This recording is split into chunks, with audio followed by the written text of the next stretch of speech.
Hello and welcome to The Good, the Bad and the Worst, a podcast where we watch film quadrilogies and try to uncover which film is pushing too many pencils. I ain't got time to bleed, and joining me today are my macho, burly, big manly mothers. I'm Griner, and this podcast will turn you into a sexual tyrannosaurus, just like me. And I'm Luke Morgan, and Conan, you son of a bitch. Yeah, it's Predator. It's the greatest, one of the greatest 80s action films ever. Testosterone fueled, guns blazing, cloaked aliens. I just want to go first. I am shocked how good this quadrilogy is. I think it's got a bad reputation. I think people know of one film and they come into it thinking one film's good. But I really enjoyed 3/4 of this thing. So I think it's time we revise the general perception of the Predator Quadrilogy. What did you guys think? Luke, I want to start with you because you haven't seen these, have you? No, so that's the thing. I think part of my cinema background, Predator and Alien were two things that always seem to be missing. I watched Alien for the first time a couple of years ago, and was blown away. And I was always like, I need to watch Predator, because the first film I've ever seen of any of these was when I was a kid, and I watched Alien vs Predator with my brother. That was my Terrible introduction to both of these franchises, which is not the way to be introduced at all. No, it's not. So yeah, so I'd never seen this series. Always wanted to. It was on my wall of shame. Definitely, it is what it's advertised to be. I feel like the first one, especially, but I enjoyed this. I'm glad I watched them. I would say I agree with you. There's 3/4 of this I enjoyed. I'd say maybe half of this quadrilogy I enjoyed quite a lot. So yeah, but I'm glad I watched them. Yeah, some that I thought would be the worst ones I actually quite liked. So yeah. Oh man, this is gonna go. Oh, the defensive two is coming. I was gonna say, Grada, you're a bit older than us, so you really would have grown up more. So That's much right. older than you guys. I mean, yeah, I'd seen all but two. So two definitely has a reputation of being the worst. So this was my first time watching it, but the other three I'd seen before. And I enjoyed them, and I enjoyed them more than I remember liking them. So I really enjoyed this rewatch. It was really nice watching an R-rated action movie. I feel like I've only been watching, I was going to say Disney movies, but I watched this on Disney Plus. But I feel like I've been watching Disney PG-13 action movies. It was nice to see a guy get turned into red mist for a change. It hits different, right? It does, and these were the norm back then as well. Like these bloody action films were the staple in the 80s. 2 years before this, you got Commando, another big Schwarzenegger vehicle. Yeah. The year after this, you've got Die Hard. You've got the original Terminator somewhere in there. Like all Suburban these Commando as well. is that a film? Yeah, you haven't watched it? Classic No. 80s action film. Look it up Alright. after this. I guarantee it'll blow you away. I'll make sure to do that. But I agree. I think there was, for a long time, it was normal, and bloody 80s action films were great, and yeah, we're worse for it. You guys want some stats? I'm ready. Before you do, and before I get into my little stats dance. No, I just do you think what's the reason that it's not a thing anymore? Because really, I feel like this whole, apart from the Expendables, which I think was this whole homage to these sort of films, it's not really a genre anymore. These testosterone bro action films. Is that just society in general, don't have a place for this sort of toxic masculinity or whatever people like to label as? I'm just curious. What's your opinion, Conan? Oh, Grant, do you have thoughts on it? I think they've just morphed, and I also think society. Well, I think movies in general go through waves, right? So you could say the Fast and the Furious movies are pretty testosterone-fueled action movies. They're not R-rated by any means. And the final movie in this quadrilogy is only 3-4 years old. It's not that old, and it's an R-rated movie. They definitely twist the testosterone around a bit, but we'll get onto that. But yeah, and I think people just they get sick of only seeing action men, right? They want things to change up, and after this we got Die Hard, which is the first big change up to these action movies, right? He's the everyday guy. He's not Arnie. He is not, he's not covered in body butter in the jungle, sweating away with his guns out. Like, he's dirty and he's crawling through vents. And then, we move on and we have different sort of action heroes. And I just think, maybe it'll come back around and we get more masculine ones and we get more feminine ones. It just goes in ebbs and flows, I think. Because it's gone into superheroes then, obviously, but they show off their masculine, but like it's pretty much every single Marvel movie has to have an abs shot of like the male stars. But obviously, it's not the same as what them, but it's definitely not the everyday man film that like we went through for that period after Die Hard. But yeah, I think we've covered the transition on this podcast pretty efficiently. You have Die Hard in '88, which for about 12 years becomes that, and then Pirates of the Caribbean comes out in the 2000s. And along with that, you had The Mummies, where you have another average man who's a bit more of a deconstruction. Jack Sparrow is the new man of the 21st century that is deconstructing masculinity.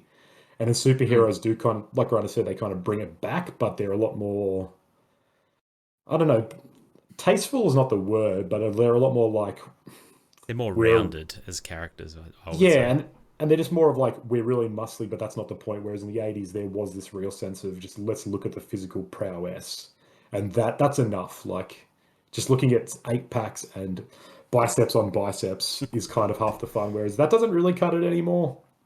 But we still do like it. And yeah, we got every now and then you do get a film that has, like Fast and Furious comes out. It's like, oh yeah, The Rock is really muscly and Vin Diesel's really muscly. And they're all about family, like those movies. But then a year later, you get like Atomic Blonde, which is a Charlize Theron-led action film.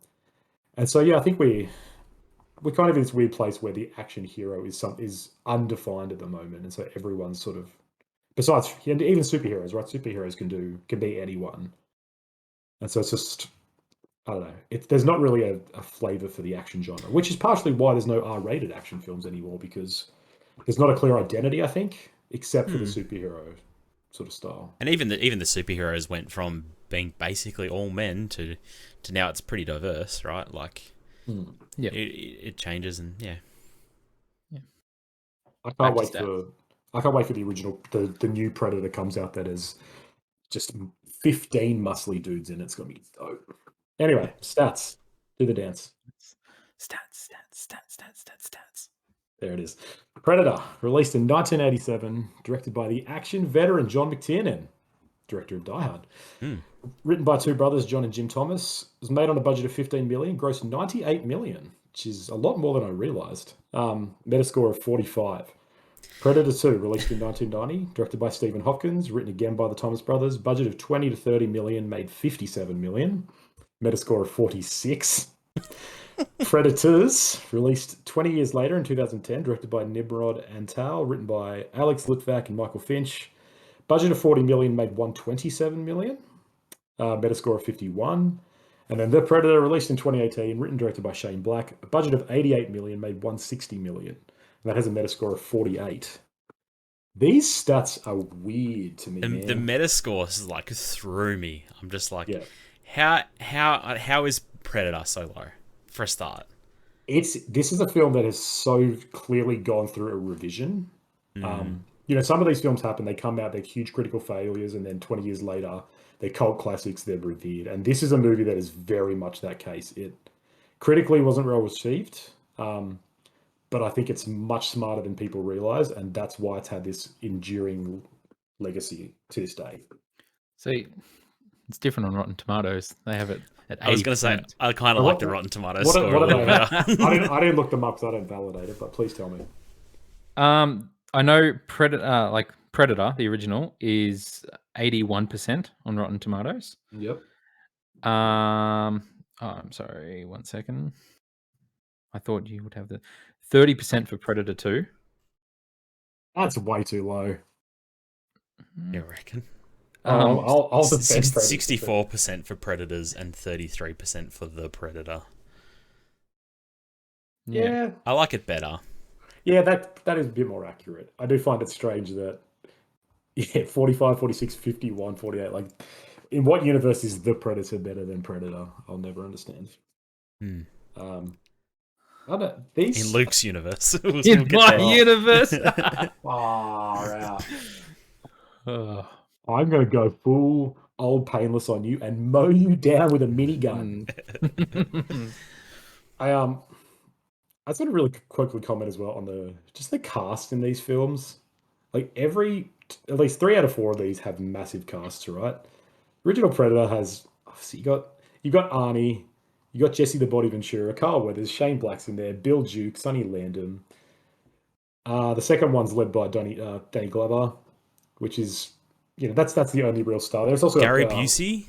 Gary Busey. It's Bill Paxton as well. Oh man, oh yeah, Bill Paxton. So, not as big, but still big cast in there. And then the Predator has got who's it? Thomas Jane, Alfie Allen, Boyd Holbrook, Gary Busey's son. Yeah, Jake Busey. Michael Keegan Key. Can't forget about That's right, Michael Keegan Key. Yeah. And then Predators obviously has Adrian Brody, Danny Trejo. It's got Mahershala Ali in one of his first acting roles.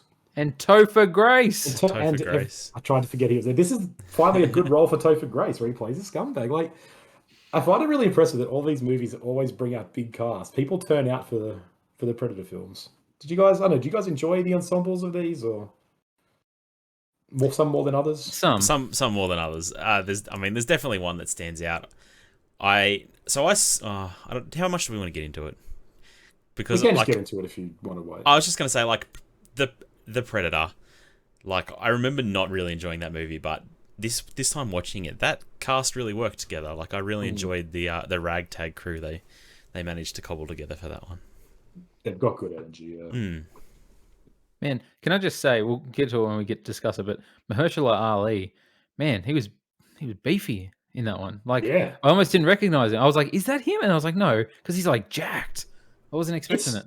It's kind of nuts. Adrian Brody as well. Like, this was a few years after the Pianist, but if you guys have seen that, he won an Oscar for it, and he was flesh and bone, nothing more.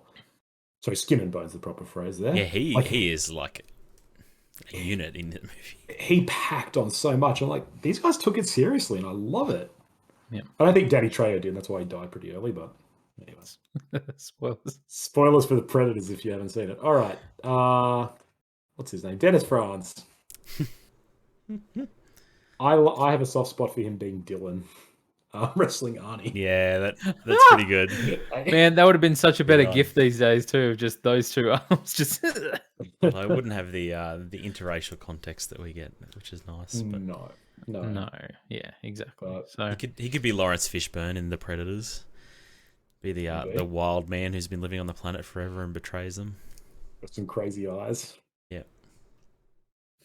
Or in the ragtag in The Predator, right? Yeah. He could be the no name in the back. He could be the sun. He could be the next step in the evolutionary chain. Now that's worth considering. Man, I've got some problems with that. Yeah, so do I. That's right. All right, let's get into it then. So, Predator, 1987. A team of Special Force ops led by a tough but fair soldier, Major Dutch Schaefer, and are ordered to assist CIA man Colonel Dillon on a rescue mission for potential survivors of a helicopter downed over a remote South American jungle. Not long after they land, Dutch and his team discover that they have been sent in under false pretenses, and this deception turned out to be the least of their worries, though, when they find themselves being methodically hunted by something not of this world. Isn't that just a dope idea? Like, just a great synopsis? Very cool premise. Very cool. It is incredibly cool. Like, Luke, I want your thoughts, your unbridled thoughts, seeing this in 2022. So, all right. Here we go. I'm not going to like them, but I want them. So, obviously, I'd never seen this film before, so I feel like I come at it from a different perspective of someone watching it in 2022 for the first time. I'm sorry, boys. It doesn't hold up. This movie doesn't hold up for me. I went into it, like, literally, I went into it thinking, easily, this is going to be the best of the quadrilogy. Everyone knows that.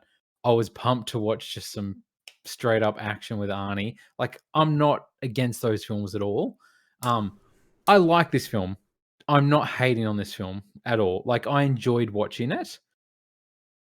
When I say it doesn't hold up, obviously there's a lot of political correctness stuff in here, but I'm not going to judge it. It's that timeline and everything like that. And I know my complaint I'm about to say, you can also judge it on the timeline.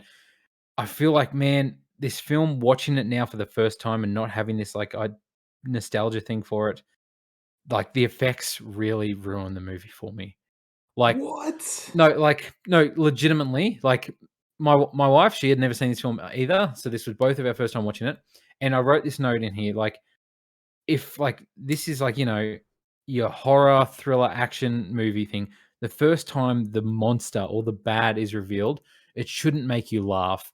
And we were cackling when like they turn and it's the invisible CGI thing walking toward. It looked so bad. It gave me PS1 flashbacks of like PS1 cinematics, and I just laughed, and I was like, "Oh my god!" Every time they showed it, I wish they hadn't. Like every time it was the Predator itself, I was like, "Cool, okay, this is cool." The invisibility thing looked so bad with like No. with fresh eyes, never seen it before. No. Looks so bad to me that every time it was on screen, I was just laughing. I was like, "This is, oh my god! Like, how funny is this? Like, it's ridiculous." And that took away from it for me because never was I like, "Oh no, it's the Predator! Look at it massacring stuff." It was just like, "Oh, look, here's that 80s CGI effect." How many pencils have you been pushing? Because it's too many. It's too many. But here's the thing: like, I watched Alien just a couple years ago for the first time ever, and did not have that issue. I found it held up. I was thrilled and on the edge of my seat the whole time. This, I was just like, oh my god, it's so bad. I'm sorry, you're going to say that the scene in Alien where they turn around, there's a dude crouching in the vents, and he's like, ugh. Hey, go back to the Alien podcast. Go back to the Alien podcast. You said that, and I was like, I didn't notice. I was never like, oh, that looks bad. It looks way better than this crap, man. Oh, wow. And I'm sure it looks good back then, and people in the audience are like, how'd they do that? But watching it now, never having seen it before, never knowing about that effect or what it would look like, it caught me off guard when he pops up on the screen and starts, in 10 frames a second walking towards it. Like, I was That's like, the problem, oh my god. 88K, 60 FPS. I reckon this is totally your 4K TV playing up on you again because it's the same effect. as the Mummy. It's the Mummy all over again because, like, are the effects of a time? Sure. Are they going to stand up today 100%? Like in a modern movie? No, but I think they work well for what they're trying to do. And the whole atmosphere that this movie creates at the start, like, it does itself a huge disservice by showing that alien ship at the start. Yeah, because if this was just them in the jungle and they're finding skinned bodies everywhere and you're getting glimpses of this invisible 100%. 100%. Haunting. Because obviously I didn't know what the premise of this movie was. I knew, Predator. I sort of related it to Alien. So when I see that spaceship at the start, I had to delete all my first notes because it didn't make any sense once I realized it was gone. I see that spaceship and everything. And then once I see the helicopter, I'm like, okay, I was like, this really looks like Earth. And these commandos have come onto a planet off this spaceship. I was like, what? And I was like, okay, obviously, no, it is Earth. We got a glimpse of an alien land. Like, I'm like, okay, cool. I understand that. 100% agree with Grana there. Also, I feel like the first time they actually show the Predator is him like screaming in a tree, fixing his wound. And that's the first glimpse. That's the first scary glimpse of it. Like, it's not threatening at all. He's like, ah! See, I completely disagree with that, Luke. I think I was shocked watching this. The CGI of the cloaking effect, I was shocked how much it held up. I came into this expecting it to be bad because I hadn't seen it in years. And I was like, this is gonna be an awful effect. This is 1987. They didn't have proper CGI. It's not until the 90s they start to actually get proper James Cameron Terminator levels. It's all really clunky in this era. And it's amazing what they were able to do. They actually made it look really cool. Like, obviously, you're never looking at that like, oh, that's clearly an alien that's invisible. But it's a really good special effect. It holds up. Like, there's probably the one scene where it's running, it looks a bit weird. But when you see just its silhouette watching in the tree, it looks legit. It looks really good. I thought it held up so well. And it totally works. Yeah, I love how they just hide it for so long. And I know what you're saying, like, oh, why do we start with this field surgery scene? But like watching that again, it's I don't know, I like that little scene. Like, the Predator fades in, you can see that it's, it does have vulnerabilities. It is this living thing that can get hit by bullets and be injured, and it's kind of this archaic surgery it does on itself. Like, it opens a little panel and there's scissors and stuff in there, and it's squirting stuff on itself. And that guttural scream that you did a perfect impersonation of is very, very good. If it bleeds, we can kill it. Like that's we know that now. I agree with your points. Like, I don't mind that at all. I actually was like, oh, this is cool. It's like this soldier, and it's performing field surgery. I just don't feel like that should have been the first scene we see of it. Like, But that's you the don't it's even... literally it's literally the first shot we see of it uncloaked. Is it? But that's what's good about it, because before this, it's invisible. It's this scary force, and as soon as we start to realize what it actually is, you understand the monster. You realize it's not as scary as we thought it was. Like, that's classic horror. But no, that's not, because it should be scary. But it is scary for the whole first half of the film. It's invisible. But to have it be like, whew, it's just this thing that's it's wounded by a bullet. Like, no, but this is the point in the movie where it goes from them being stalked by this thing to them starting to get an upper hand. But they're still, like, literally every soldier dies after this point in the next half an hour of the movie. Like, this is still a force to be reckoned with, and then we get the final showdown. I think this movie's structured really, really well. Like, I really enjoyed this first half, this haunting, like, almost horror-like movie vibe you get, and you get the fun takedown of the rebel camp. It's so good. All these one-liners, awesome. Love it, man. The structure is phenomenal. Like, it really is. The way it combines horror into an action, and the way that this is more of a horror film than anything else, which is so interesting. Like, this big budget action film. With that. It totally is, though. It's structured as one. It's paced as one. It's all about the tension build-up. Most of the movie is them dying. There's never a time when they have the upper hand. There's never a moment where, except them killing the rebels, it's entirely a killer stalking the victims. Like, compare this to things like Halloween, like Friday the 13th, like any of these films. They're the exact same way. You've got the vulnerable targets who are trying to survive because something's picking them off one by one. And slowly you start to learn about the monster, the horror force. And then there's a showdown at the end where the last, it's usually the final girl survives. Like, it functions as a horror film in action film skin. Here's the thing. Like, I came into it expecting a horror film and walked away being like, okay, it's an action film. There's nothing scary about this movie. Yeah, it's half. But, like, I didn't find it scary at all. Like... But I mean, is that like? Do you find Friday the 13th? Do you find Nightmare on Elm Street scary? Do you find Halloween scary? Like, to the point I can't watch them. Do you find Scream? Do you find Scream scary? Like, I don't think they're scary, and I think this movie does as good a job as they do of building that tension, and that's what it's about. It's about building that tension until you get that final showdown. Yeah. See, the tension built for me until I saw the effect, and then when I saw it, crazy. I want to see a point about the opening of I think, Grady, you mentioned the opening scene where we see the spaceship. That does really ruin a lot of the movie in a way. Like, you can tell that was added in post, or it was like they came back a week before release. Like, we need this scene, guys.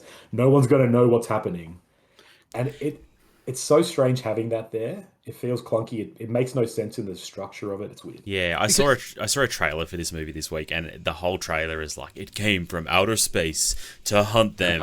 And it's like, if they had left that out and it's like, get a load of Arnie in the jungle taking out rebels, and then this is your movie you got, that would have been cool. That's awesome. Yeah. And see, like, that's the thing, because we know what they don't know, and it takes away from it, because they're like, oh, the rebels could have done this. They're monsters. And we're just like, no, they didn't. It's the monster. It's like the alien. We know that, and we shouldn't. If it was like, oh, what the hell? These guys are brutal. They wiped them out. There's no evidence. What is still out there? What's, like, staring them dead on and they can't seem to see? Like, what is going on? That's way more scary, and I think that's horror. But I mean, like, I agree with you in that it is a bad choice that they make it pretty clearly known. They show there's a spaceship. If you'd seen the trailer, you know it's explicitly said. I mean, at the same time, the movie's called Predator. If you've read a synopsis, you kind of know what's coming. But I agree. I think the movie functions better without that. If you're coming at this blind and actually being not knowing there's an alien and really being like, what's happening, it would be better. But I don't think it detracts from it because, on the other hand of it, this movie doesn't live and die on the horror hill. It's a great action film. So, like, Luke, what did you think of the action elements of it? With Jesse the Body Ventura. So here's the thing. Like, I found it entertaining in like the dumb sort of entertaining way.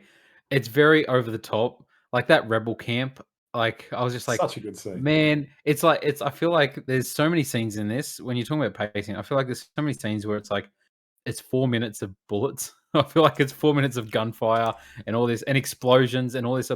It's cool. I like the way they take down that rebel camp. It's like a 15-minute attack on that rebel camp. But I'm like, man, I really hope there weren't any hostages in any of that vicinity because they are obliterated now, and it just seems to take away.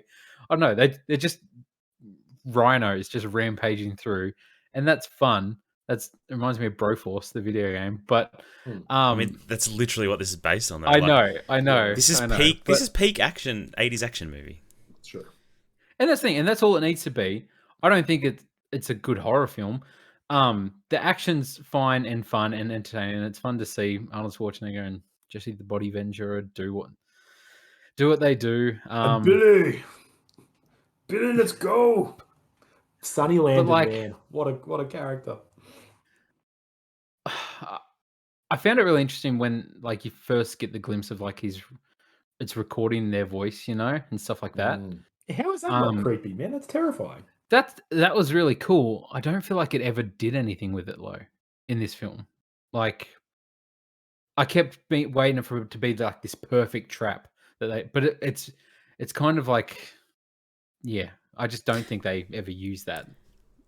That's okay though. Like it's just I don't mind the Predator having all these tools at its disposal and not necessarily like it's kind of interesting, isn't it? It's like, oh, he's got this shoulder-mounted gun, and he's got all these things that he uses at his disposal. I mean, this movie doesn't show them all off, but we get them in later films. I think it's fine. Luke, I saw you roll your eyes earlier at the mention of the one-liners.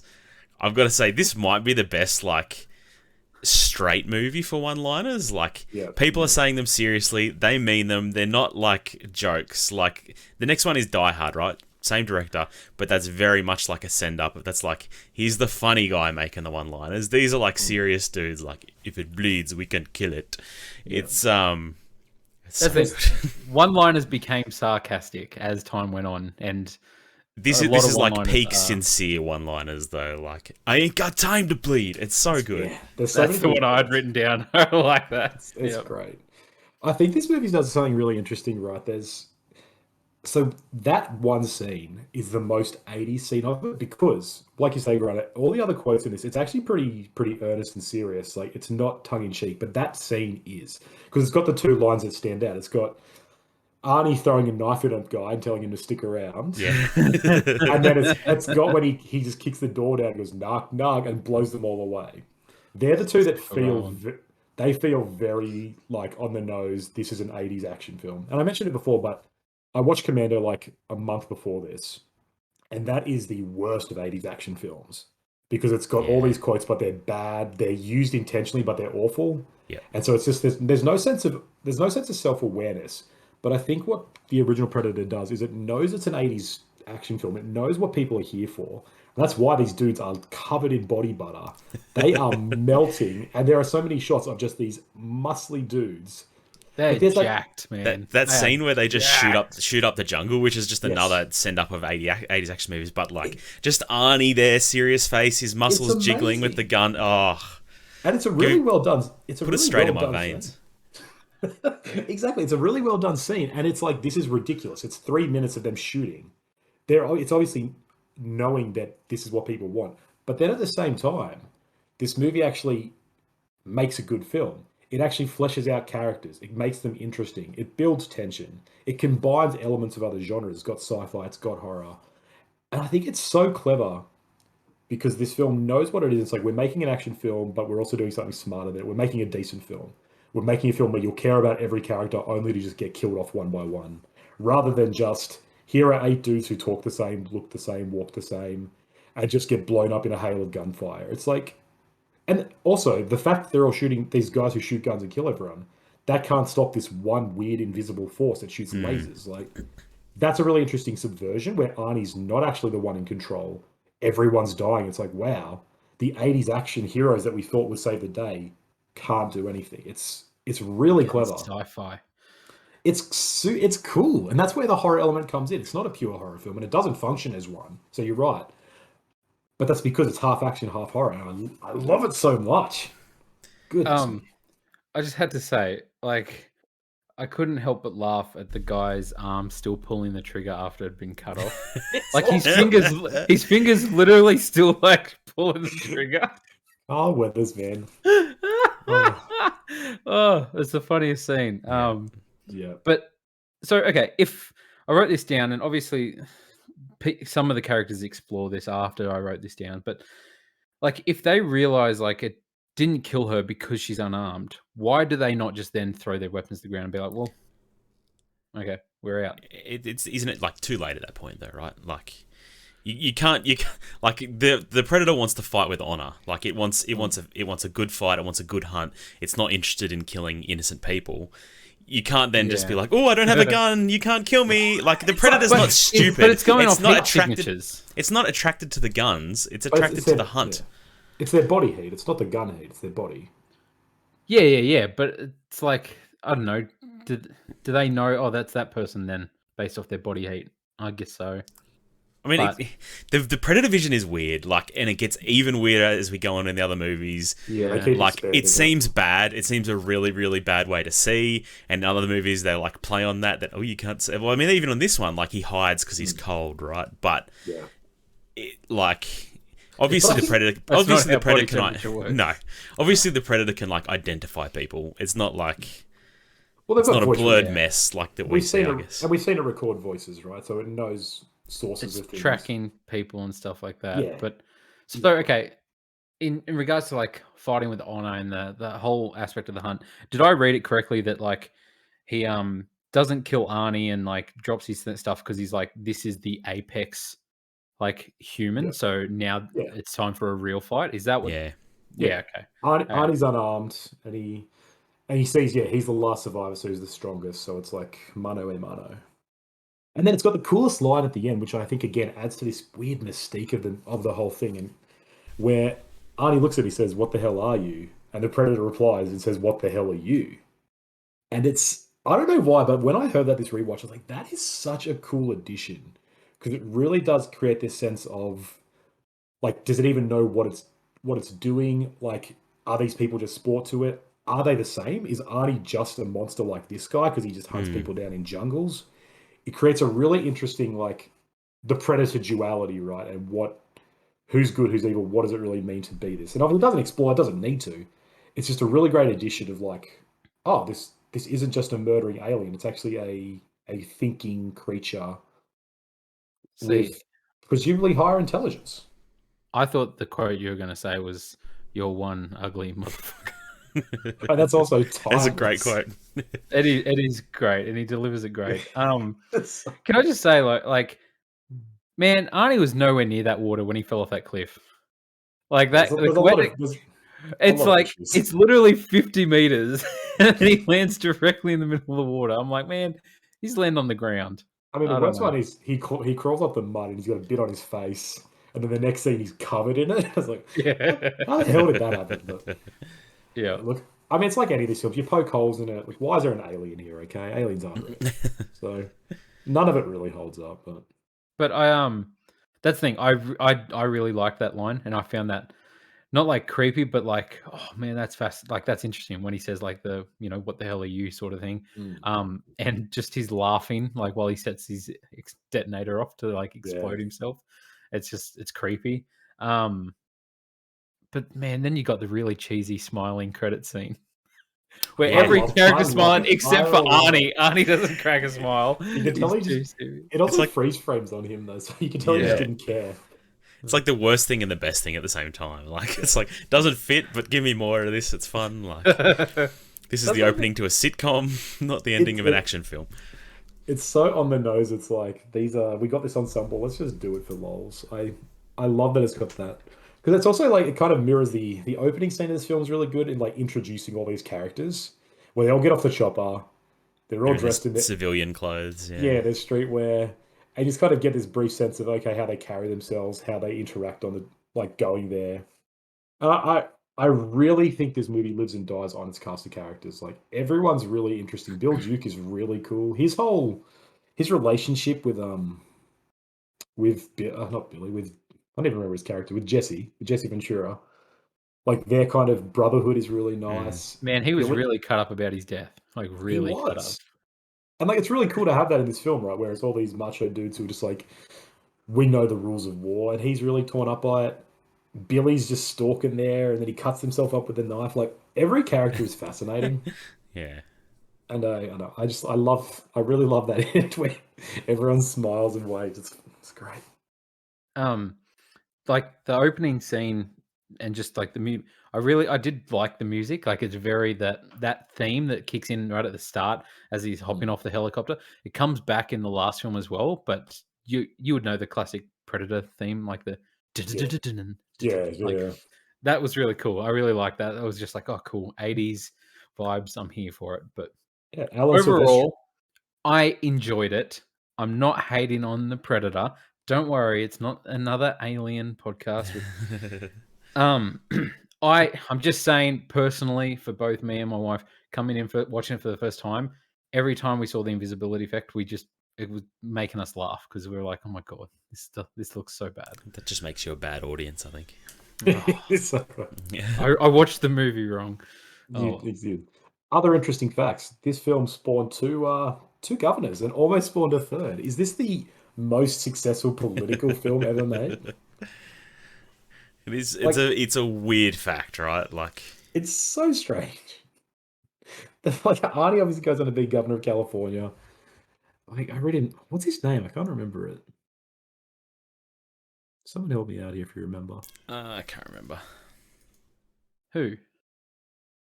Didn't Jesse Ventura? Jesse Ventura became a governor. Oh, it is Jesse Ventura. What's his name in the movie? Jesse Ventura. Pretty much. He played himself. He plays himself. But yeah, Jesse Ventura became governor of Minnesota, and then Sonny Landon ran for governor but lost. Like it's fascinating that three. Blaine. How did I forget that? I feel bad. Apparently, this movie they were getting up at 3 a.m. to pump iron together. There was just this real like rivalry on set between all of them. Who had the biggest guns? There would have been so many steroids on that set. There's a lot of fun stories around this film, like just pranks they played on each other and stuff. Yeah, weird stuff like that. Everyone's got dysentery on set. Yeah. But still getting up to what it's pretty crazy. Everyone was doing a lot of cocaine in the 80s, I think. Yeah. Definitely. But I don't know. Do you guys have anything else to add, Griner? Do you want to come swinging more with defense or? No, I love this movie. I really enjoy I love in any movie where someone sets up a bunch of traps. Like, this is Home Alone in the jungle at the end. It's very entertaining. I enjoy that they stripped, this honored serviceman of his guns and his men, and he's just there in the jungle, one-on-one against this alien, setting up traps. I don't know. It's just such a good way to end this movie, and I had a lot of fun watching it. Is this the most quotable action film of all time? Think about the ones. Dylan, you son of a bitch. Sexual Tyrannosaurus. What is it? Get to the chopper. I think everyone says that all the time. I think Ain't got time to bleed. I think Terminator 2 is right up there. Die Hard is another one. I feel like, I don't know. There's some, I wouldn't give it to this personally, but I'd never heard the Sexual Tyrannosaurus until Griner said it a fortnight ago. And I was like, what? Really? Yeah. So. Maybe it's me and my friends. We used to talk about that. Yeah, I remember that floating around a lot when I was younger. Yeah, everyone. Okay. I mean, I don't blame you. As if I'd known about it years ago, I'm sure I would have used it a lot. I was going to get that on my year 12 Guernsey, Sexual Tyrannosaurus, but I just didn't fit, did it? Wouldn't let me put it. Yeah, too many characters. All right. Anyway, we're going to move on. Yeah, let's do it. All right. Predator 2. While fighting a battle with drug lords, a police lieutenant, Danny Glover, discovers a being that slowly starts to slaughter the criminals in sadistic fashion. As the invisible hunter kills off the drug lords and fellow officers, the lieutenant discovers that the visitor, an extraterrestrial big game hunter, has targeted him as its next victim. Although his superiors prohibit him from taking any action, the police chief sets out to end the ordeal. This film is very widely known as a bad sequel. But after watching, so I remember I saw this way back when I was a kid, and I don't remember anything about it. But it's widely touted as just as one of those really bad, cheap knockoffs. But then after reading about this after I watched it again, there is a big movement towards revising this. Like a lot of articles written on saying it's decent. I think this movie is awesome. Wow. I reckon this movie is great. Man, I thought I was going to be the one with hot takes. This is the hottest take or coldest take I've ever heard in my life. I think genuinely a good film. I think it's unfairly treated, and I think it suffers by a comparison. But I think what it does, it's like retro-futuristic sort of gang LA, doing it in an urban jungle in the drought. It feels like a serial killer film. But they don't do it well. They do not do it well as a serial killer film. No, see...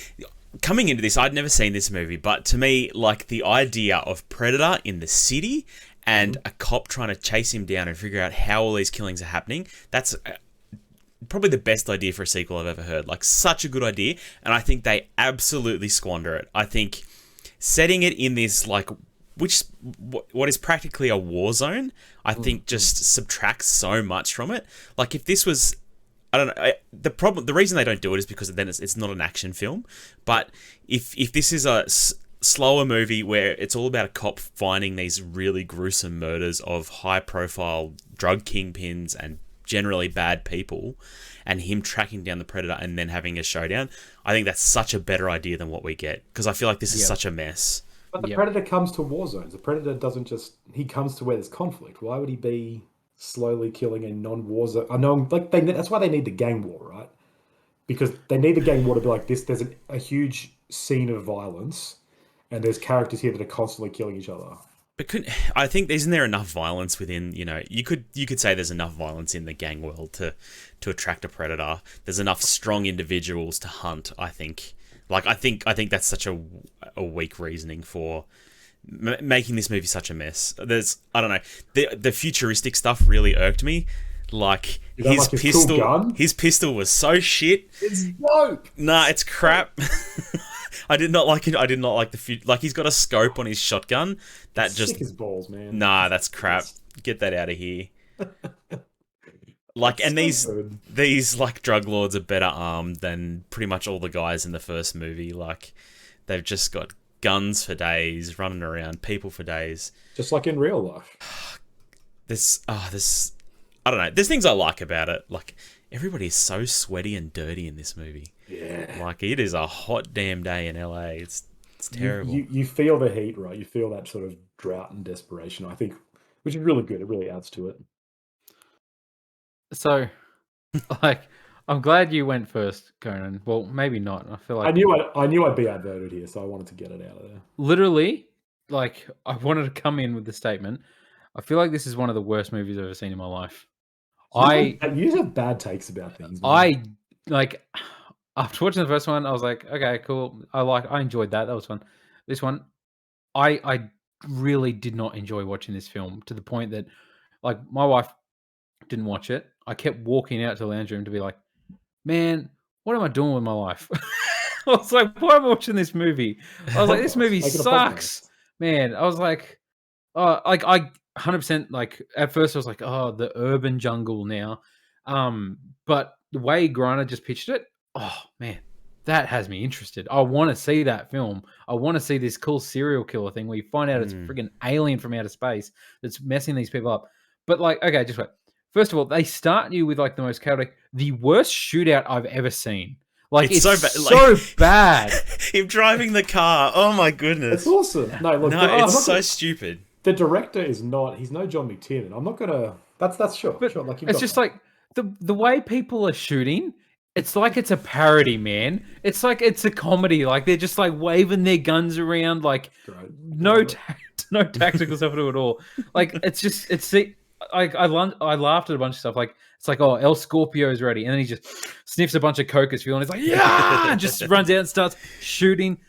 Fucking El Scorpio jumps off a building, lands on a damn picnic table, and it didn't break. That's my biggest problem with this movie. He landed on a picnic table off the roof. Dude, it's not. And they show it. It's the future. And it didn't break. What's the table made It's of? a future picnic table. Alien steel? Like, there's a Predator in this film. What's your... it's what a hang-up. What a hang-up. I know, That's a weird but hang-up. it's just... I don't know. If I found it weird. The whole scene where he wipes some people out in that apartment near the start. Are his weapons invisible? Because you can see his weapons, like when he goes to shoot it, or is that just like an effect for us to see his weapon? Because he's invisible, they seem to see him as invisible, but his weapon's there floating around. Like, so why? What weapon? What? In the apartment where he takes out all the people and a bit of the spear gets stuck in the thing. Every time he's using a weapon, you can just see his weapon there while he's invisible. And it kept distracting me, but I know I don't even know what you're talking about. To be honest, it never came up for me. Maybe I was nitpicking because I was like in a bad mood watching this movie. But in defense, I want to say, so everything you've just said about how it doesn't work because it only half does this is the exact same principle with the original film. It never fully commits to being an action. It never fully commits to horror. It combines the two. And so this isn't a crime procedural. This isn't meant to be an actual this is just a procedural film. But it's like it's got the broad strokes of a crime procedure, of a detective film. And so it never fully goes into like Danny Glover walking around going, the streets are hot and I'm just trying to find a killer. Because that's not what this is. I want him to crouch down, take his sunglasses off, and say a one-liner. Like, is that too much to ask? That's what I think. That's what I think you want. It is what I want. But I don't know. For some reason, the first film works way better to me. Like, it really does. Yeah.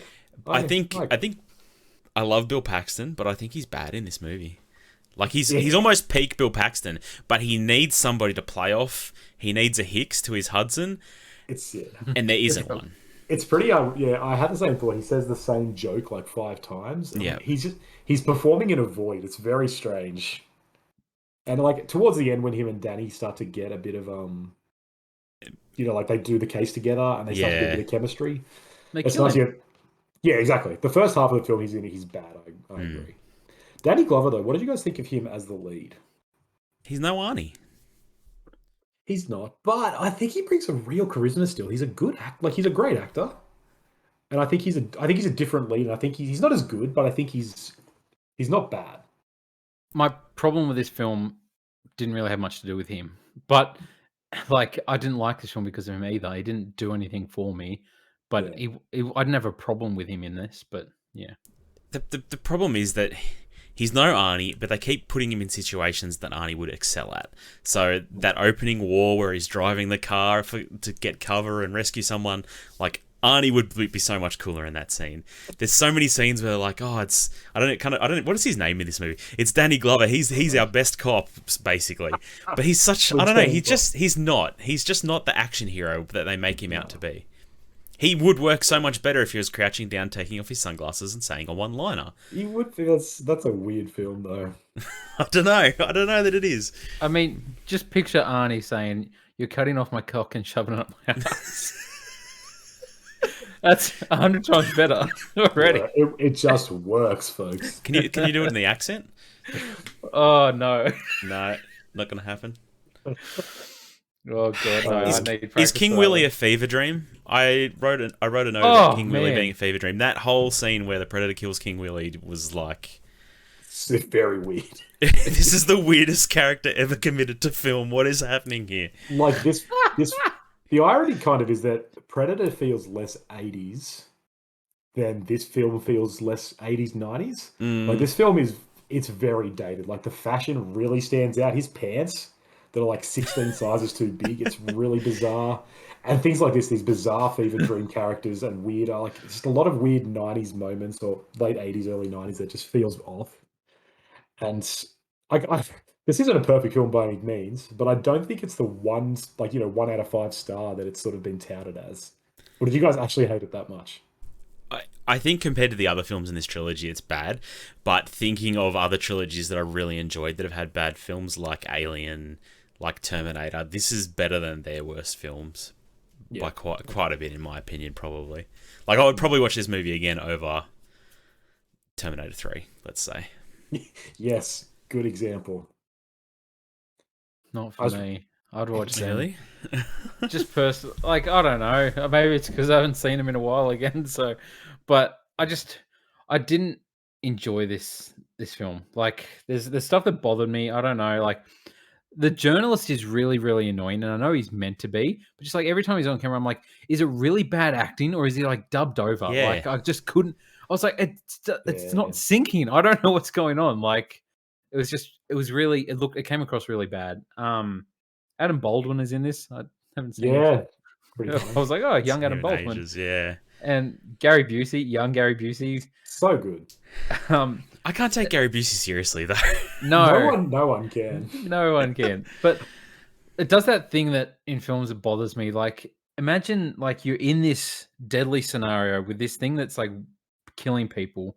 You have someone on the speaker that's watching the camera being like, he's behind you. He can see the lights, turn them off. And you reply, who is this? Get off the radio. And like, just ignore him. It's just so stupid. Like, who would do that in that situation? But that's a classic of that genre. But I hate it. I hate that yeah. because it's just like frustrating. It's just. I agree. It's one of those. Yeah, it's a nonsense trope, but I do like him saying "you're one ugly motherfucker" again. Yeah, a good homage. The speaking of him seeing the lights, they go back to the Predator vision again, and he has multiple vision modes this time. But are they all just super shitty, or is it just me? Like, every time he changed his vision, it's like, this is bad, this is terrible. Like, normal eyesight would be 100 times better than everything he's got. Yeah, it's like he's not as efficient as humans. They can't get that. That's the whole point. It just feels weird to give him, like, he obviously has some sort of tool, some sort of way to change his vision. Yep. Why is every mode so shit? I mean, yeah, they never explain it, and they go in, like, in Predators, there's like 15 visions they show, and it's almost like normal vision. But I think that I always took it as it was kind of that weird, like, handicap. They don't have just normal vision on Earth, and that's kind of their thing. They're great hunters, but that's why they sort of need their helmet still, and that's kind of why they need that thing. They can't actually see just normal vision, which is really interesting. Like, sorry to interrupt, like in the first one, why does he take the helmet off then to have his final fight with Arnie? Like, they can see something. It's not like they're blind, but it's just they can't see our color spectrum or whatever it is. I assume that's it. They can't see our light or our spectrum or something. And that gets a bit undone with Predators where they're on an alien planet, but that's another question. But that's just how I always took it. They're like, they don't have normal vision, but they've got 15 other versions, which is still cool.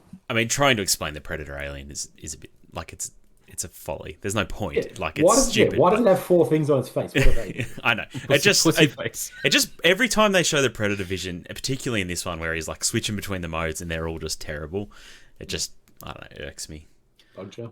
I will say, had I not, like, obviously, you know, watching this film 40 years after it came out, like, I know or 30 years or whatever, like, I know about this whole universe and like they did this, but I feel like back then, going in and watching it, it would have been pretty damn cool to see the alien skull in the collection.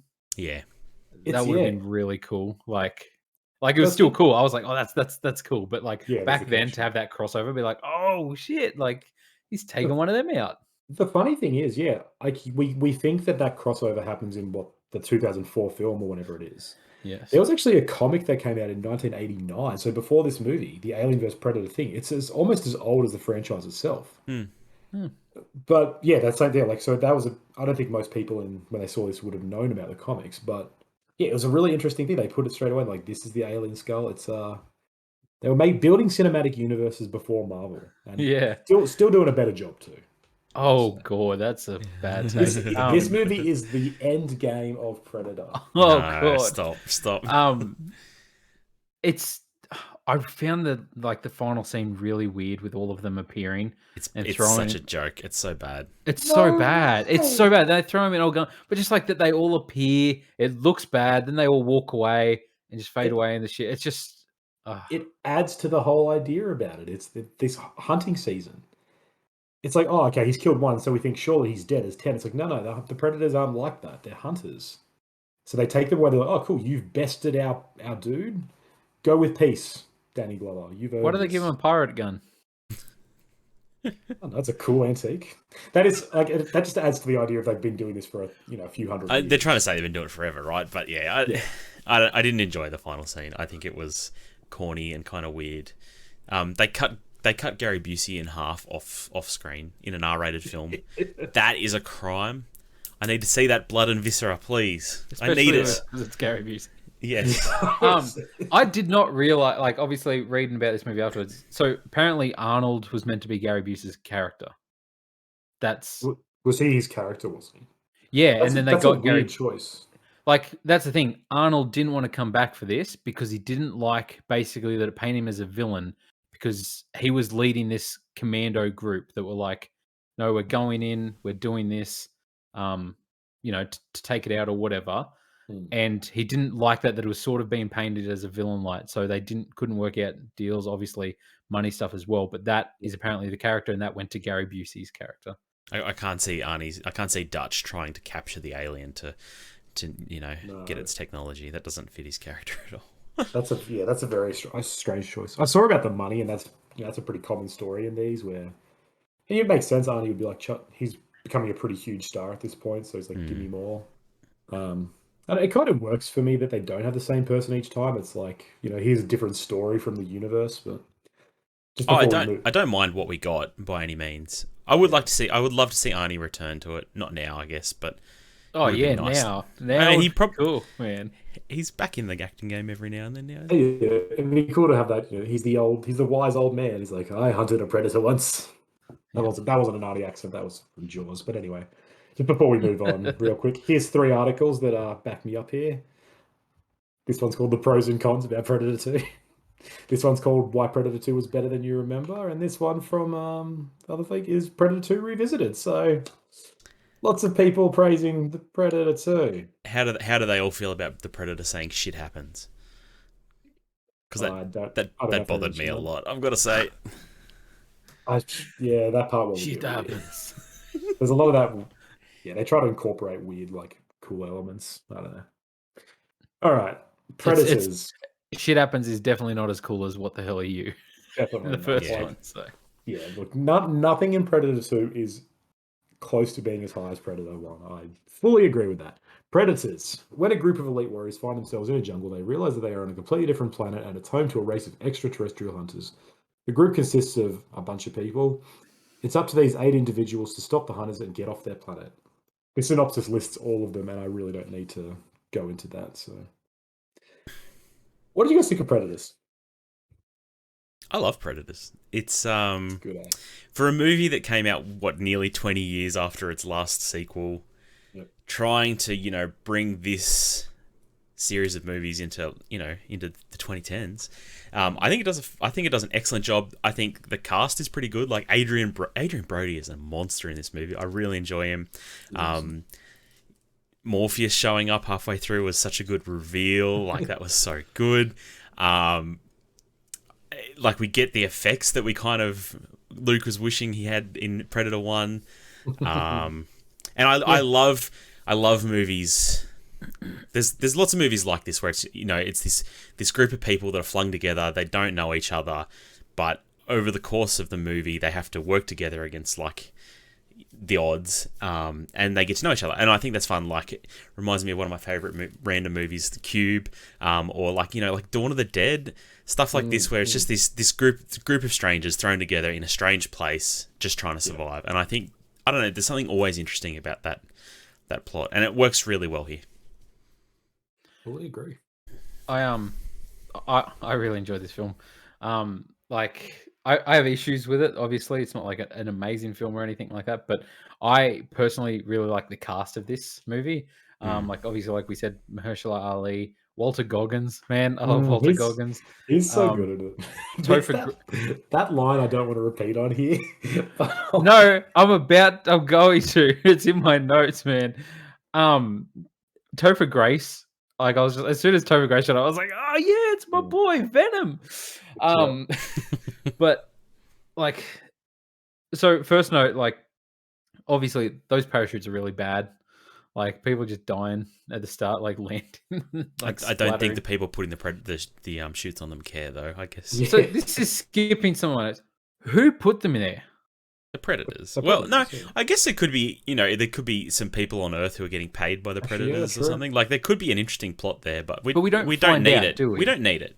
Yeah, Really? it's No. I'm really glad we don't find out because it's that layer of onion. We find a bit more out each time, but we never get a clear answer how they're involved, who's involved, how Yeah. like It's again we never- get Sorry, I was just gonna say it's never satisfying in these movies when they do reveal that stuff. It's never a good enough answer. It's better to not know. It's Dutch. Dutch did it. He's gone bad. How did they not see the giant planets in the sky until they walk past certain like they get past trees and are like, oh wow, look at these giant, like they would be able to see it from anywhere on the planet from where they were, and it wasn't in there. And then all of a sudden it's just that's just to reveal that they're on a different planet. It's thick jungle, bro. You don't know the diameter of this planet. This could be a very small planet, and the horizon might be 2 meters away. They might have walked around the whole planet. They could have got to the other side. Yeah. You don't know. It's right, an alien planet. Right. You are right. Who knows? That's a really beautiful scene though, where they see all the planets and stuff. It's like really good visuals for a 2010 film. I was pumped. Like to start watching it, I was like, cool. Like I shouldn't have the hold up about the CGI in this one. I was like, I'm glad to just watch a Predator film and not have that take away from it. Man, I was disappointed that Mahershala like got taken out way too early. I was like, oh, that sucks. But it's part of these films. Like it's going to happen. Yeah. Let's talk about that line, Walter Goggins and Topher Grace. Topher Grace's one is hilarious, but it's really bad. But Topher Grace being like, yeah, totally. What time is it? 5 o'clock. It's bitch raping time. Oh yeah, I'm like, what line are you talking about? And then I'm like, I literally have that in my notes. It's terrible. Oh, like Walter Goggins saying it. It's so like, is it written to be like, this is how convicts talk? I don't like. No one talks like that, man. Yeah.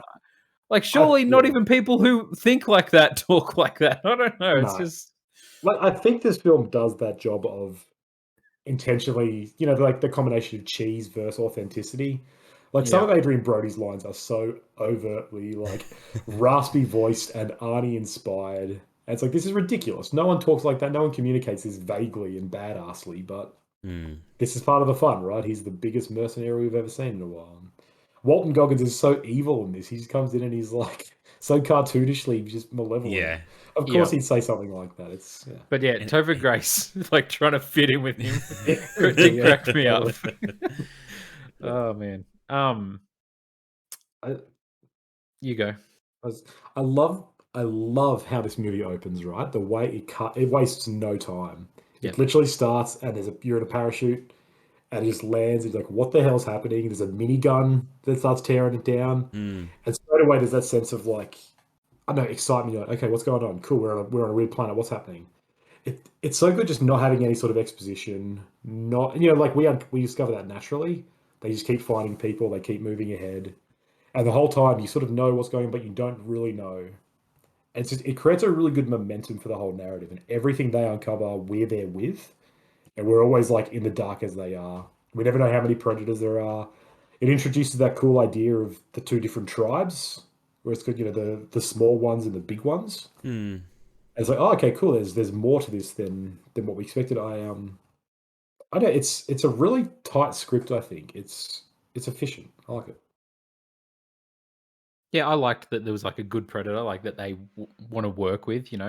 Obviously it doesn't last long, but I was like, oh, that's a interesting twist, sort of thing for this whole thing. Like, I struggle to picture that in Alien. Like for them to. Do that, but I enjoyed it. I think we got that in Alien Resurrection, but anyway. I forgot about that. That's right. That's right. There's that film, and it's bad. No, you're right. It is. It's interesting to think about. Do predators hunt predators? They probably. I mean, it looks like they do. That's interesting.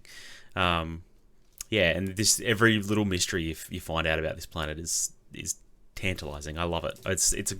I love this style of movie. It's been done a lot of times. Saw is another example, and I just think it works so well.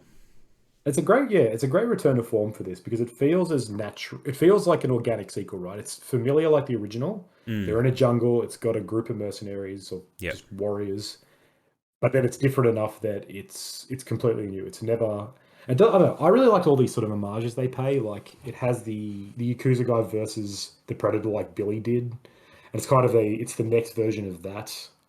I know I really like the Luke. They used the voice this time with the Danny Trejo trap. Yeah. Yeah, Like didn't they work. do it because Adrian Brody's too smart. But Yeah, they do a lot of that. It's like it's a nod to the original, but they expand on it enough that it's appropriate. yeah. And Yep. like Lawrence Fishburne having the cloaking, and you're like, oh, okay, cool. So you can actually use this gear now. That's interesting to see how it works for people. Like, Yeah. Lawrence Fishburne was a bit of a whack job. Yeah, but I mean that was bit. cool. Like Yeah. No, yeah, 100%. Like he's been stuck on this planet with these predators, man. Like, why wouldn't you? Yeah. Yeah, he's having a lot. He's having a lot of fun in this. So you guys had seen this film before this watch, or Yeah, I had. Yeah. I saw this at the cinema back in the Yeah. day, and I still remember it clearly. What fun I man, had. that Topher Grace heel turn. I was like, oh damn. Yeah, I wanted He's to ask evil. you guys, what do you think of the? What did you think of it? I was never convinced he was. It just didn't add up for him to be there. The only I remember thinking, oh, is he just their medic? Is that his whole 100%? I was just like, but yeah, he didn't arrive with any medical gear. It just doesn't make any sense for him to be there, other than he's a serial killer, I guess. Yeah, it's a nice twist. Yeah, it's a nice twist on it. Like, yeah, it's just they just look for people who kill. It's like, oh, this is a guy who just kills people. It's like, yeah, that makes total sense. But I think he did it well. Like I was like, man, he's a bit twisted. But I saw it coming, man, because I've watched Spider-Man 3. So I was like, no. I remember what he said as Venom. He likes being evil. I was like, that's him all over. That's Topher Grace. A lot of similarities between those characters, isn't there? It's a bit strange. Yeah. He's just pretty one-dimensional. I like being evil. That's him. That's him as an actor. Just crap. I like acting. I think it was a cool trap that Adrian, is it Adam Brody or Adam Brody? Adrian Brody. I like the trap that he set for the Predator in like the final scene sort of thing. But yeah, I enjoyed it, and I enjoyed the whole climax of the movie, like the whole fight scene and him taking out Topher Grace, and because he's fast. Because I am quick. That's great. There's blood everywhere. It's again nice subversion. It's like he blinds him by using too much heat now instead of no heat. It's like it's a nice homage. How did you guys feel about Adrian Brody as the leading man? I remember when this movie was announced, and the only thing I knew Adrian Brody from was the pianist. Yeah. And I was like, oh, this is going to be interesting. Like this Academy Award winning actor, but it's not like, I don't think I've ever seen him in an action film. Has he ever been in an action film? I don't know much about him. No. But man, he comes in swinging. He might be the fittest man we've ever seen on. Like he is cut. Ridiculous. Like ridiculously buff. Like for like a wiry dude, like he still pulls off like that physique very well. I think. Like it harkens back to the first movie, as you say, and I think it's awesome. And I think I really enjoyed him in this movie. I think he's really good. I guess my only complaint would be he's almost a flawless character in some ways. Like he's always one step ahead of absolutely everyone.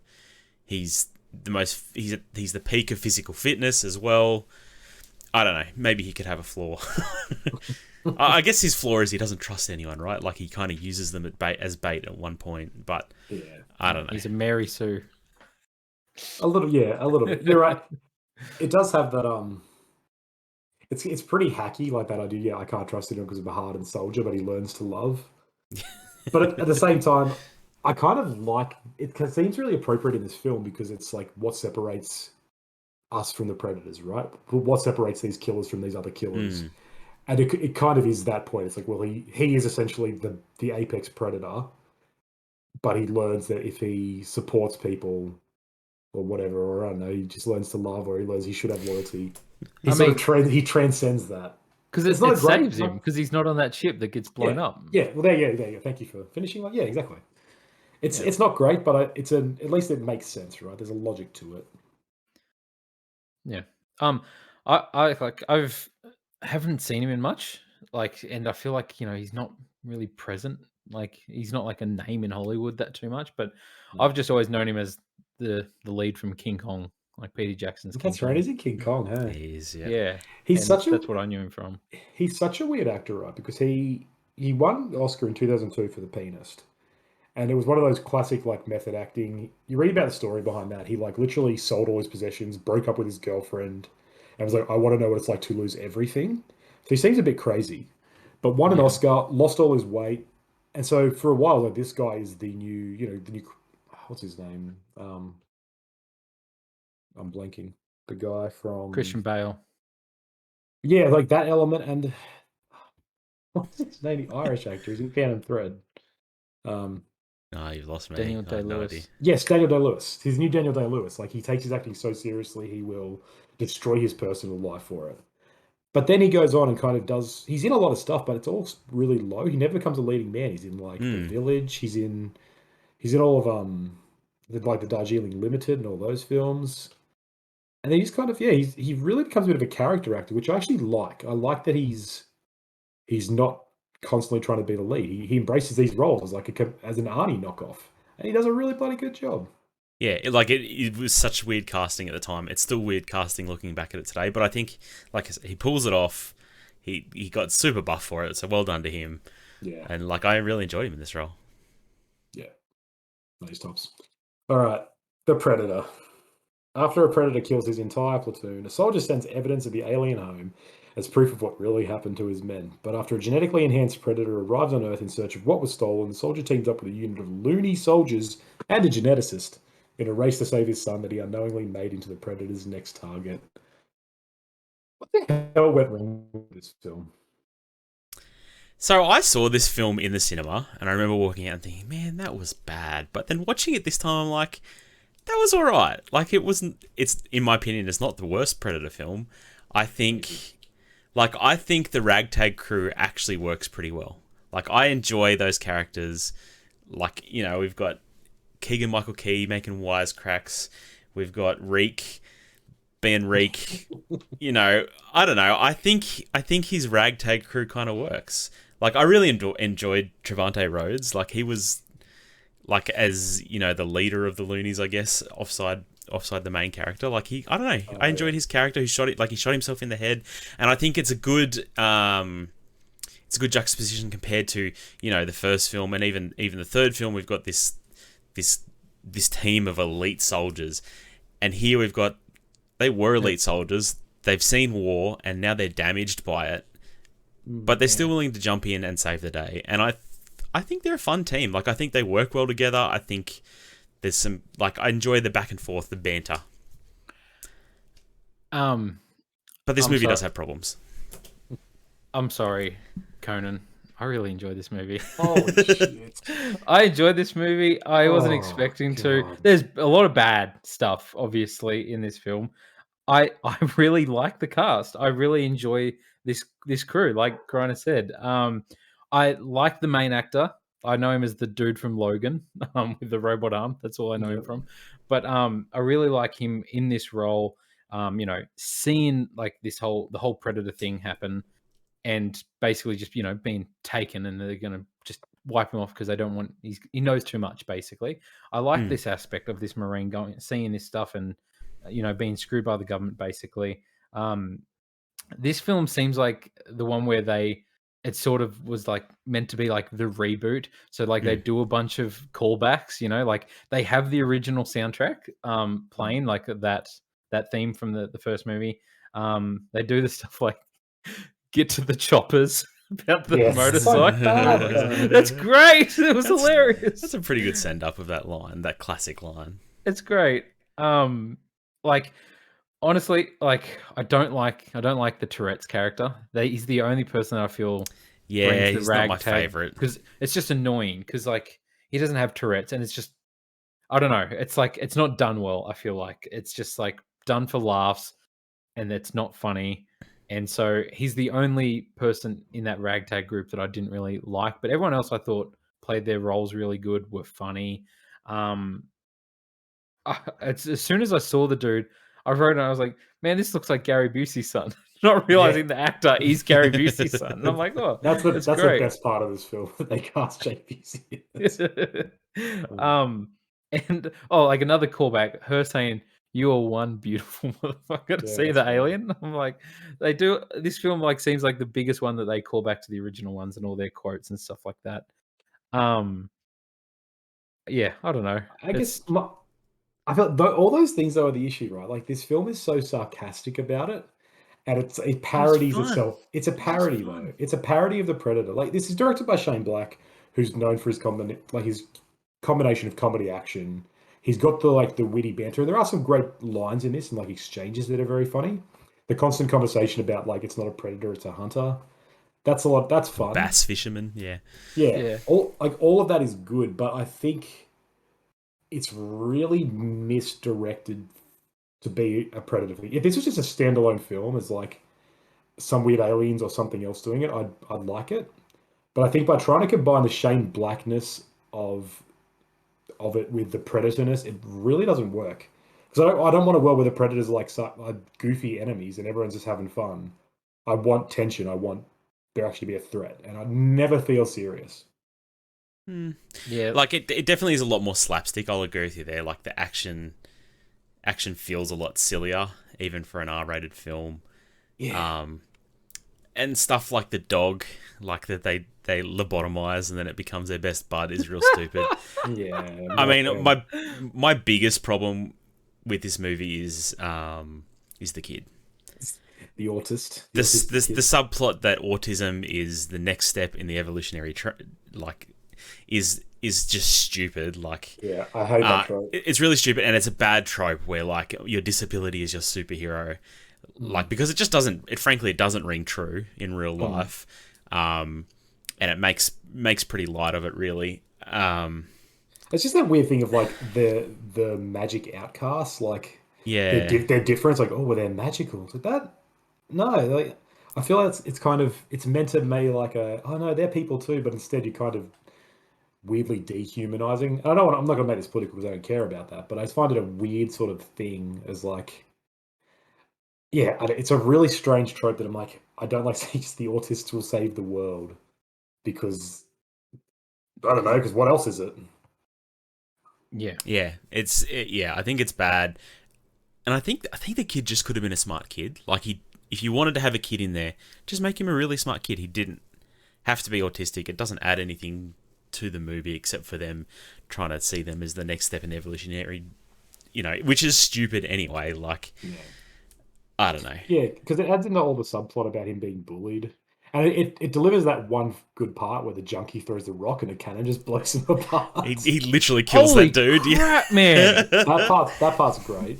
I was like, holy, murdered him. Holy crap. Yeah. That's great. There are moments like that, like where that Shane Black stuff really shines. And so I don't hate this film. And little elements here and there do it. I really wish this wasn't a Predator movie. I wish it was anything else. And I think it'd be great. But it just, by having that baggage and by bringing it into the Predator lore, it irks me a lot. Yeah, you're right. Like, I guess if I saw this as the reboot and this the direction Predator's going to go, I'm hoping they don't, because they basically kill the real Predator off pretty quickly too, right? Like, you're fighting this mega Predator, which is pretty stupid. It doesn't have any of the gadgets. It doesn't have any of the mask or it's not even hunting, right? Like, it's just a big beefy dude running around attacking them, and that sucks. Yeah. And then the ending. That stupid suit of armor is. Oh bad. my that's right. God! It's really no dumb. Defending the Predator killer. No, I was like, "What is in this box?" I was so like, "What is in this? Like, what's this weapon?" And for it to just be like this Iron Man suit, that's like, it was easily the worst part of the film. Like, as a way to end the film, I was just like, "Oh God." Yeah, like if they continue that, like, no, I'm not interested in the next film. But, I mean, it looks like they're not for the next film, by the way. But, what about Traeger, the bad guy? You know, the G-man who's trying to get all the technology. I suppose he's not a G-man, the private equity man who's trying to steal all this technology. He shoots his own head off with it at the end. That's so cool. I really enjoyed that scene. Yeah, there's some good stuff. I mean, again, oh, you go. Yeah. I was just gonna say, I just came across the line where I was like, man, that should have been my opening line for this podcast. They say you fell out of your mother's womb and started crawling through hostile territory towards your grave. I'm like, oh god, that's a great line. But again, like the Shane Black stuff shines when it's just him doing his thing. Like, it really, I think that's what it makes me more frustrated with this. Is just it feels like a missed opportunity, and I'm like, he should have just made 2 films. He should have written 2 different scripts and sold that. He shouldn't have made 1. But I don't like do you guys like the Ragtag Team? But I don't know. I found at least what is it? Alfie Allen's character does nothing the whole film. He doesn't. You're right. And there's also the kind of like the long-haired one who he's just got a couple lines where he's like, I'm never really sure if he's creepy or if he just hugs people because he's awkward. Nettles, yeah, he's like he's the drugged out friend who's kind of just he's unnecessary as well. Like he doesn't do a lot. They've got their like quirks which are fun for like here's the scene on the bus where they're all sort of talking back and forth. I like the bus scene. Yeah, the bus scene's good, but that's kind of where it fell down for me then. It's like I keep forgetting that Alfie Allen's here because he doesn't do or say anything. I'm like, he eats pickles in their lounge room, and I don't mind that scene. That's right, he does. He's just sitting there eating pickles. That lounge room scene, I do like where he walks up to Evan Stravosky. He's like, I didn't like your speech. It didn't really inspire me. But then he called me a pussy, so I got to go. Yeah, like I enjoy their reluctance to go along with it. But then they show the real camaraderie at the end, and they stick with him through to the end. I don't know, getting cut in half by the shield. I quite enjoyed the whole shield thing. Yeah, I don't know, it was fun. I had fun with it. The kills are good. Like they're very over the top and killing the dude with the trank gun at point blank. He's like, "You're gonna kill me with a trank gun?" Yes, I am. Right in his eye. Like, oh man, it's brutal as. So I'm not sure if I was forgetting anything. I had this line written down that she says near the start of the movie, like when they're analyzing the DNA, and she's like, "You want to know if somebody fucked an alien?" Does that go anywhere? Is that like what? No, I mean the whole point is that she's analyzing this DNA, saying that the predators are splicing themselves with other species so they can become the dominant species in the whole universe. And everybody's like, are they splicing or are they just having sex with other species to create babies? I think that was a funny line. I think that was good. No. Like I wrote it down because I thought it was funny as well. Because it's like, well, shit. What did Dutch do? Why have we not seen him again? The apex human. Oh man, but I like that's the thing. So okay, I feel like obviously Conan. There was controversy about this movie. Was it? You weren't aware? I mean, I once you tell me, it'll probably refresh me. But about someone that the director cast in the movie. Like this before we watched this, all I knew about this movie was the controversy about this was Shane Black had hired one of his personal friends that was a registered sex offender. And didn't let people know. So Olivia Munn kicked up a big stink about it. I do remember right at the launch of the movie, basically. It really sort of cut the legs of the movie because she was like, this isn't cool. They went back and cut the scenes with him in it. So he's not in this movie. Like he's not in it anymore. And then Shane Black did a bad apology, basically being like, oh, he was going through a bad time or something. Well, but wasn't more or less his statement that he didn't realize he was a registered offender at the time? His first one was like defending his friend, and then he backpedaled again and did another apology. Where he was like, I didn't realize the extent of it, and like this and that. I'm sorry, but a bunch of the actors like protested against it. That's like I remember when the movie was coming out, and that's all I knew about was like this controversy. But I think the most the other awkward thing is that this character was basically there to flirt with Olivia Munn. That was his whole scene basically, which they had is bad. Flirting. It's pretty bad taste. So anyway, I don't know. Yeah, no, I do remember this actually happening. Just felt like it should be mentioned. It's not like obviously it's not in the film anymore or anything like that. But just no, you're right. I think that did play a big role in sort of this film's troubled production and success. Yeah, like it still did make money, but it didn't make as much as it could have because it was kind of a weird release. It kind of came and went with a bit of a whimper because there's a lot of that going around. And it's worth mentioning. But I can't imagine having him or not having him would make this film any less weird and No, but one other note, like it weeds me out. There's a scene where he's like, "Oh, I know where the predator's going, like to my house where my son and wife are." But doesn't seem like in like super like shit. We need to get there now. That predator's going to my house where my son is. He's just like, "That's where we need to go." All right, so let's get some stuff. That's where we're going to go now. I'm just like, man, shouldn't you be like, we need to go now? Like, don't go, just stop off somewhere at the petrol station, go for snacks or anything. But there's the weird hotel scene. What did you guys think of the hotel scene where, like, they're all acting weird about being around a woman and like putting stuff around her sleeping body, what women like? I swear, there's a cup of tea there. There's like there's just stuff that, and they're all just standing in the corner. It's pretty weird. I don't know. That scene, I kind of like that scene because it's, and this is why I like Shane Black stuff usually, is that he does kind of flirt with, not disaster, but he flirts with things that are risque. It's like with this, it has the autistic savant trope in there. It's playing with that whole like, this is almost not right, but he doesn't subvert it, but he never goes too far with it. And that scene's kind of like that. It is really awkward because like there's a bunch of these criminals in this room with this lady. Who's passed out. Yeah, it's just like you know, there's very clear implications with that, but then they make it pretty clear, like, no, they're actually just trying to be nice, and I personally kind of like that. It's like, oh well, here's that situation that looks very bad, but I'm just going to explain it as something, as like a funny thing, because not like, every single. I get the humor in it. Like, I didn't dislike it or anything. I thought, like, I can also see the comedy side of it in all of them thinking this is what she would probably be assuming, like waking up to this, like this looks bad. Like, we swear we're not bad guys. Like I think it is supposed to be awkward, right? Like that's the whole goal.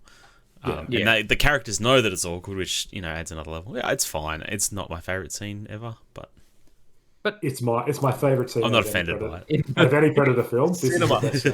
That's cinema, as Martin Scorsese would say. Directly quoted. Yeah, my final notes on this movie, like I really liked the lead. I was like, he's a good lead. Like, I wouldn't mind. The Predator killer is the lamest shit ever. Like, it really, really is so bad. And that whole ending should have just been cut. It's just so unnecessary.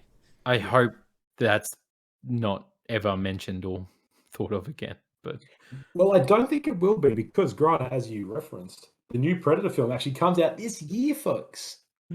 We're talking Prey. Yeah, it's called Prey. Oh, and it's a prequel. It's based several hundred years ago in the Comanche Nation. So it's like Native Americans fighting. I am so freaking keen for this movie. Wait, is there trailers for this or anything, or just? I haven't seen a trailer or anything, but it's confirmed to be not far away. Who's directing it?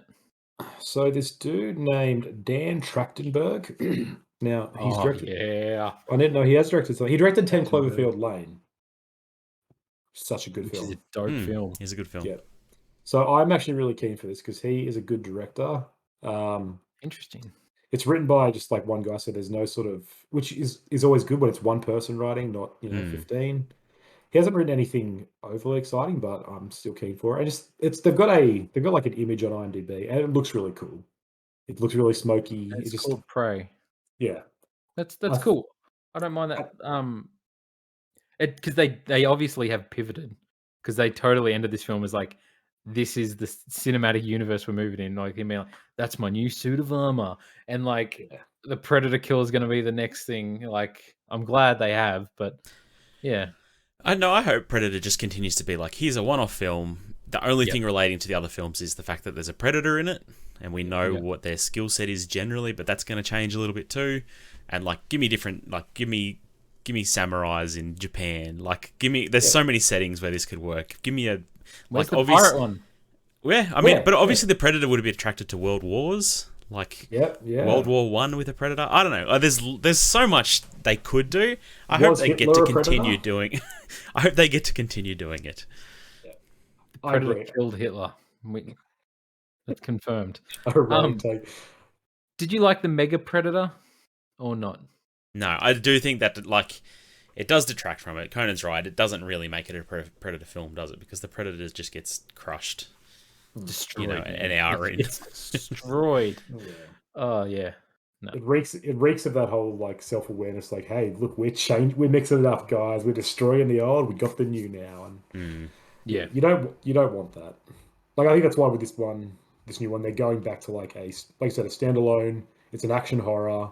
It definitely is going to go down to that whole being stalked, and that's that cool sort of survival sense rather than, I don't know, ragtag Native Americans. That'd be weird. Would be. Either way, I'm keen. I really like this franchise. What do you guys think of the franchise overall? Because it's been polluted a lot by the AVP stuff.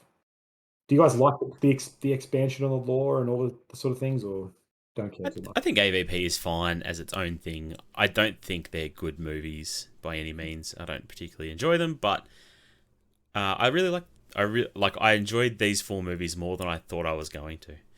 I knew I liked 1 and 3. 4 grew on me, and 2 wasn't as bad as I thought it was going to be. Yeah. But I liked 1 and 3 more than I thought I was going to. I don't know. I'm glad there's still an R-rated sci-fi series out there, and I hope they get to continue making R-rated films because it was good. I agree. I'm glad I watched them finally. I know what the hype is about. Enjoyed most of it. Obviously, one of them is the worst film I've ever seen, apparently. But but honestly, 3/4 of this I enjoyed. I didn't enjoy 2. I'm sorry, man. All right, let's rank this then. So I've got my ranking. you've got Be prepared. I have number 2 as the worst. Yes. Yep. Oh, I'm guessing you have The Predator easily, but I think you guys are gonna hate my list. Yeah, I won't like your list, Luke. I think, if I wanted to rate Predator movies, as in what they do with Predator lore, maybe The Predator is worse. But as movies I want to watch again, 2 is the worst. Yeah. So give us your ranking 1 to 4. So 1 to 4 is number 1 is the best, number 3 behind it, and number 4, and then number 2. Yep. Mine's fairly similar. It's 1, 3. So Predator, Predators, Predator 2, The Predator. Predators is a great sequel. Mine is number 1, Predators. Okay, I was going to say start from the bottom, but Jack, you can just keep going. So Predators is your best. Number 1 is Predators. Yep. Number 2, The Predator. Number 3, Predator. Number 4, Predator 2. I'm not going to say The Predator is a better film than Predator. I enjoyed it more personally, where I was just like, this is more fun. I'm enjoying this. I'm not nitpicking stuff in this film. I'm just here for dumb fun, and I enjoyed it more. It's because it ran at native 8K. Oh man, it looked great. The effects were great. I'll give you Predator 2 is the worst, which I really disagree with, but I will not have you say Predator is anything less than the best. Like, the original it stands up, man. I can't see how you just don't see that. Hey, man, I could be convinced to have it at number 2, but I did enjoy Predators. I did enjoy Predators a lot, but hey, I'm happy to give Predator number 1 for the pod. So we'll go Predator. Oh, yeah, sorry. Oh, no, go. No, I want to hear what you have. I was just going to say, we can just have our own lists, can't we? We obviously can't agree on this quadrilogy. I mean, for the sake of posterity, I think it would go Predator 2 as the worst. The Predator. Predators. Even it would have to go Predators and Predator, right? It's by sheer democracy. Yeah, that's fine. I'm okay with that. Yeah, Predator and Predators at the top. Yep. That's what matters. I'm fine with that. All right, cool beans. Do you guys have any other last thoughts you need to say? Get to the chopper. Get to the choppers. All right. Well, look. Thank you, everyone, for joining us on this controversial installment of The Good, the Bad, and the Worst. Luke, what have we got coming up next? So, got a controversial pick for our next trilogy. Some would say it's not a trilogy, but a great man once recommended this trilogy to me. I said, if we do this trilogy, that opens up another trilogy as a possibility. And so he never opened that door. I'm opening the door today. Our next trilogy is the Frontier Trilogy, which consists of Sicario, Hell or High Water, and Wind River. Conan, you know more about this trilogy. I don't even know why it's a trilogy. Do you want to just give it an explanation? I will. I'll give my 30 seconds. So they're all written by Taylor Sheridan, quite a successful screenwriter director now with Yellowstone and whatnot. So they're all written about him, and they are all exploring the nature of the American West in the modern world. So Sicario is about the contemporary drug war with the states of Mexico. Hell or High Water is very much like the failing of the American West, like rural areas and the collapse of the economy and stuff. And Wind River is about the Native American areas and sort of the problems they face, like the crime, the social inequality. So these three levels of American frontiers, essentially, and what they look like nowadays. I've only seen Sicario. I'd never even heard of the other two. Even like especially Wind River, like it's got two casts in that I love those actors, and I'd never even heard of this film. And when you mentioned it a year ago, because you are that great man, Conan, I was like, man, I'm keen for this film. I really want to watch this film, and I haven't had a chance yet, and I've been really keen. And I love Sicario, so I'm super keen to watch these others as well. Yep. I only haven't seen Wind River, but I am keen for this trilogy. Yep. We won't be watching Sicario 2, but that's another terrible sequel, isn't it? I don't know if it's terrible, but it just doesn't quite work in this element. Yeah, anyway. And he didn't screenwrite it, did he? No, I think he did actually. It's just different director. Really? It's not Denis Villeneuve, which is the real problem. Oh man, such a good director. Yeah. Anyway, yeah. Thank you everyone for joining us here. So see us next fortnight for the Frontier Trilogy. This episode was. I wasn't sure if you were going to say it, but I'll say it. Sponsored by the great CV Clark himself. He's a bit of a humble man. That's me. The Taste of Iron. Get on it now.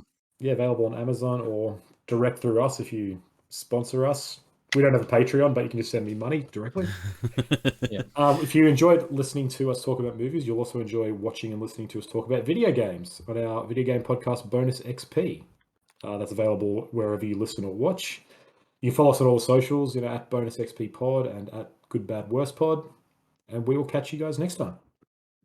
Peace. See ya.